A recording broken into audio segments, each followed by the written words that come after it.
अस्सलामुअलैकुम वरहमतुल्लाहि वबरकातुहू।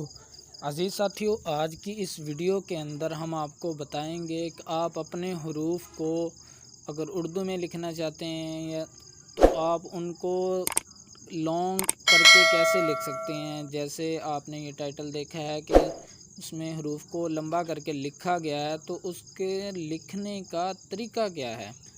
तो आज की इस मुख्तसर सी वीडियो के अंदर आपको ये तरीका सिखाया जाएगा और इसके लिए आपको किसी और ऐप की ज़रूरत नहीं है, बल्कि आप सिर्फ अपने कीबोर्ड की मदद से ही इसको लिख सकते हैं। ये बहुत आसान अंदाज़ है। तो अगर आप हमारे चैनल पर नए हैं तो हमारे चैनल को सब्सक्राइब कर लीजिएगा और साथ में बेल को ज़रूर दबा दीजिए ताकि हमारी हर नई आने वाली वीडियो सबसे पहले आपके पास पहुंच जाए।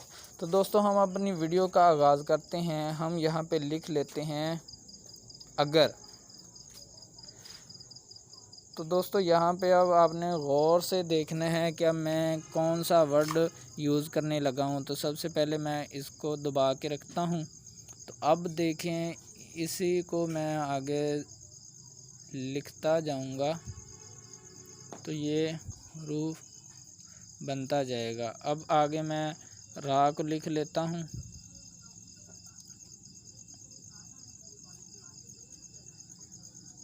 ये देखिए, बहुत ही आसान अंदाज़ है इसका। तो आप भी इस तरीके से इसको लिख सकते हैं। अगर आप भी, तो ये देखिए,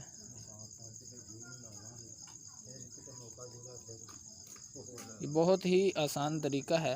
तो आप भी इस तरीक़ों को इस्तेमाल कर सकते हैं। अगर आप यही मेरे वाला कीबोर्ड इस्तेमाल करना चाहते हैं तो ये देखिए, इसके अंदर बहुत सारे और भी चीज़ें हैं। ये स्टार्स हैं और इसके अलावा ये और भी इमोजी वगैरह, ये सारे डिज़ाइन हैं जो आप इसकी मदद से सेट कर सकते हैं। तो अगर आप ये कीबोर्ड की सेटिंग करना चाहते हैं, इसका नाम है मल्टिंगो कीबोर्ड। तो आपको मेरी इसी वीडियो के डिस्क्रिप्शन में इसकी लिंक मिल जाएगी कि इस कीबोर्ड को सेट करने का तरीका क्या है। तो आप उसकी मदद से अपने कीबोर्ड को सेट भी कर सकते हैं। तो मिलते हैं अगली वीडियो में, तब के लिए मुझे इजाज़त दीजिएगा। अल्लाह हाफिज़।